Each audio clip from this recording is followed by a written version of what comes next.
Assalamualaikum dan salam sejahtera. Saya Natasha Aina Nazli Mehdi, teman pemegang nombor matrik 153571. Saya telah memilih untuk memperkenalkan kempen kesedaran tentang sindrom Tourette.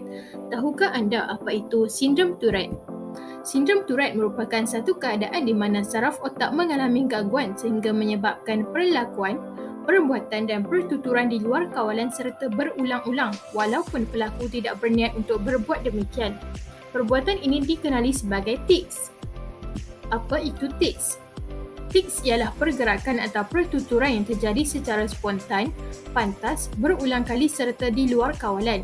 Ia adalah sentakan atau kekejangan, pergerakan atau bunyian yang tidak sengaja dilakukan oleh penghidap sindrom Tourette ini. Untuk mengenal pasti sindrom ini, gejala utamanya adalah tics.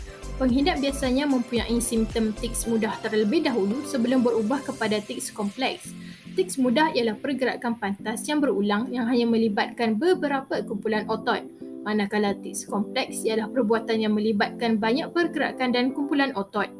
Tics juga dapat dikategorikan kepada dua jenis, iaitu tics motor dan tics vokal. Seterusnya, mari kenali apa itu tics motor dan tics vokal. Tics motor ialah gerakan tubuh yang berulang, manakala tics vokal adalah membuat suara yang berulang. Kedua jenis tics ini dapat dibahagi pula kepada tics mudah dan tics kompleks. Antara contoh pergerakan bagi tics motor mudah ialah keripan mata, sentakan kepala, mengangkat bahu, menggerakkan hidung dan menjilat bibir. Tics motor kompleks pula antaranya menyentuh orang lain, melompat, mengepakkan tangan, berpusing dan berjengket. Bagi tics vokal mudah, antara perbuatannya ialah membunyikan tekak, batuk, meludah, bersiul serta menghidu dengan kuat. Antara tics vokal kompleks ialah palilalia, ekolalia dan koprolalia. Palilalia ialah mengulangi perkataan atau bunyi sendiri.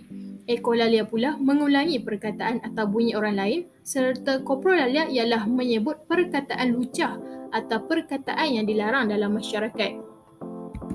Punca sebenar sindrom Tourette masih lagi tidak diketahui, namun beberapa kajian pakar perubatan menunjukkan bahawa ianya adalah gangguan kompleks yang mungkin disebabkan oleh gabungan faktor genetik dan persekitaran.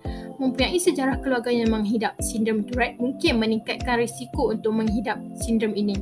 Malahan, neurotransmitter iaitu bahan kimia dalam otak yang menghantar impuls saraf termasuk dopamin dan serotonin mungkin juga memainkan peranan. Pelbagai kesan dan cabaran yang terpaksa dilalui oleh penghidap sindrom Tourette. Antaranya ialah mereka dipandang pelik oleh orang ramai selain sering dibuli dan diejek masyarakat. Hal ini mengakibatkan kemerosotan kesihatan mental mereka dan kemurungan serta berisiko mencederakan diri sendiri. Menurut kajian, antara cabaran yang dihadapi penghidap adalah masalah dalam pergaulan sosial, sukar mendapat kawan, keyakinan diri yang rendah, dipulaukan kawan-kawan, berasa malu serta rendah diri. Walaupun kebanyakan penghidap sindrom Tourette mendapat perhatian yang baik di negara barat seperti Amerika, namun ianya berbeza dengan negara kita mungkin kerana kurangnya pengetahuan masyarakat negara kita tentang sindrom ini. Pihak yang bertanggungjawab seharusnya memastikan agar semua masyarakat mempunyai kefahaman yang baik tentang sindrom Tourette dengan menyebarkan maklumat tentang sindrom ini secara meluas melalui pelbagai platform.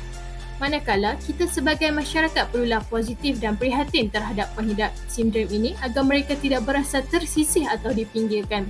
Akhir kata, saya berharap maklumat yang saya kongsi dalam video kempen kesedaran tentang sindrom Tourette ini sedikit sebanyak dapat menambahkan pengetahuan semua mengenai sindrom ini dan dapat mengubah persepsi masyarakat tentang sindrom Tourette ini. Sekian, terima kasih.